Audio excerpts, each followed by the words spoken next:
Thanks a lot for the likes. I've just uploaded a video talking about how I feel I'm being discriminated against with the work that I do. Yeah, because I've had to apply for a DBS, and everybody knows your DBS should take about 4 weeks, sometimes to say 8 weeks. It can take all up to 3 months sometimes to process, and when there's a backlog it can take longer. It can take slightly longer, up to about 4 months to process your DBS, and it is coming up to like 4 months now, and I really don't know. Basically the last that I spoke to them, because I've had to phone them a few times to ask them like what is going on with the delay, and the first thing they told me, I phoned them about 6 weeks ago, and the first thing they said was that they've had to raise a query about something or other, and they said I need to contact the organisation that I work with if I want more details about it. So I did that, contacted the organisation, the agency that I work for more details about it, and they said basically the police were querying the nature of the location where I'm going to be doing this role, and she said she doesn't know why they're asking this question, because when they themselves have to fill out a form and send it to them, and they've already let them know on this form the location that I'll do this role. So she was a bit mystified as to why they're asking the same question again. So I left it a couple of weeks, and then I got back in contact with them about 2 weeks ago. I phoned the DBS people again to ask them, you know, what's going on, and the lady that I spoke to, she said, yeah, the query's been dealt with now, and the organisation have received the letter that we sent out to them, and it's been dealt with, so it should be getting processed now.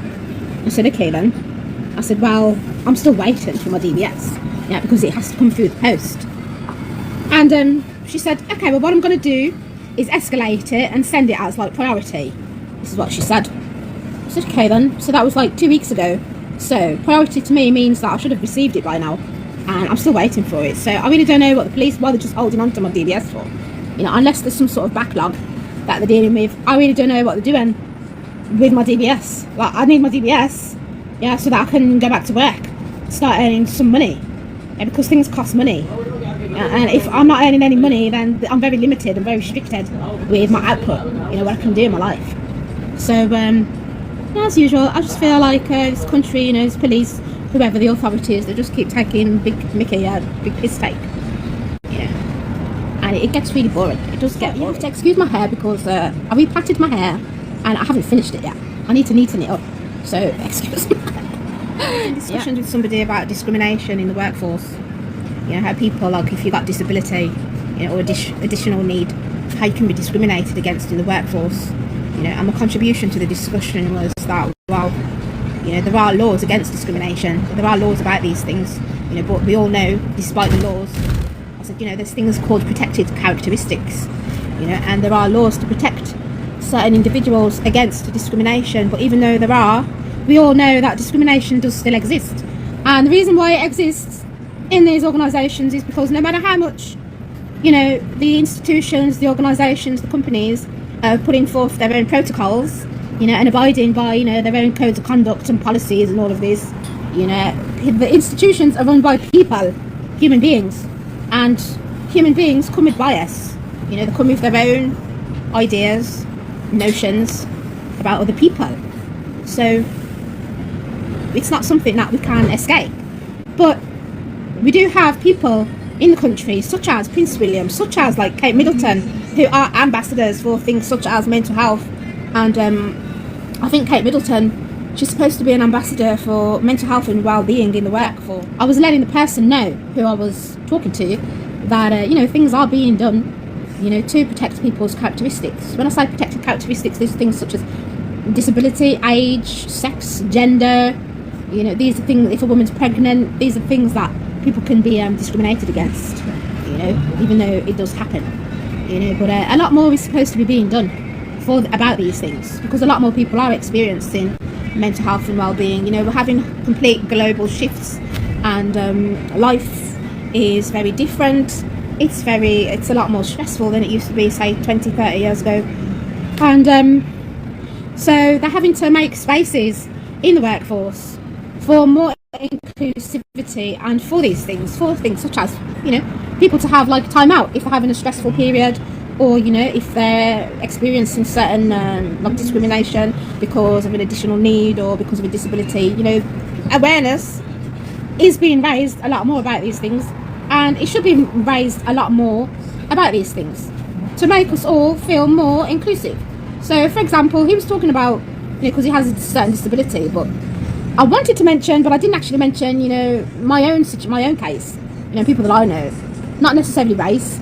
People always expect you to be going on about race as a black person, but not just race, but gender as well. We all know there's like gender pay gaps between men and women, and women, when you're getting older, when you're an older, mature female, you know, when you're menopausal, you know, you can start to experience discrimination in the workforce as well, and feeling like you're being pushed out of your job because of your age, you know, or because you may be going through menopause, and all these sorts of things are being highlighted. You know, awareness is being raised about these sorts of things as well, you know, in the media, you know, that more, as I said, more space needs to be created for these type of scenarios. For example, when women are experiencing the menopause, you know, but the thing is that a lot of people are still ignorant. They're ignorant to the changes that are occurring and the global shifts that are happening, that are affecting things such as the workforce.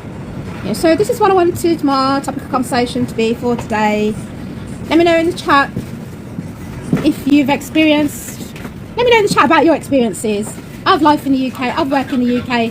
If you have any of the protected characteristics, for example, are you a person of colour? You know, how do you find it? Is it a positive experience for you? You know, have you had any sort of like knockbacks? You know, and how are you managing to deal? What strategies are you undertaking to deal with these knockbacks or challenges that you're experiencing? And let us know in the chat. My strategy is just to keep a positive mental attitude and to keep pressing on, really, to keep carrying on. You know, I refuse to give up, so, because I don't see why I should. You know, I know, as I said in my last video, I know the values that I bring, I know the skills that I have, I know, you know, the positive impacts that I can have, that I can bring to the people, their lives, my vast experience, you know, so I'll keep hold of these things, you know, as I said, and just keep forging forward. But that's my chat for now. I'm going to come off, I'm going to upload this to my YouTube channel, and I'll be back on when I actually arrive at the MAC, the Midland Arts Centre. So I'll speak to you soon. See you later. Thanks for joining. Bye bye. See you later.